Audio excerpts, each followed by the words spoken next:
Europe 1, 6h01. Très bon réveil à toutes et à tous. Europe 1.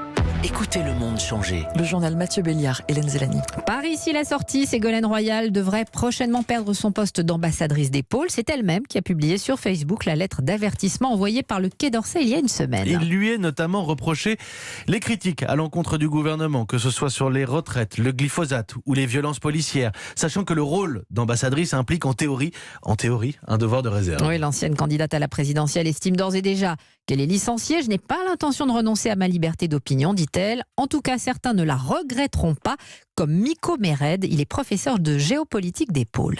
Depuis sa nomination, Ségolène Royal n'était jamais venue au Conseil de l'Arctique. Il y a eu aussi beaucoup de réunions en France où, là encore, les participants internationaux exprimaient leur incrédulité devant le fait que l'ambassadeur des pôles français ne soit pas présent alors que eux avaient fait le déplacement en France.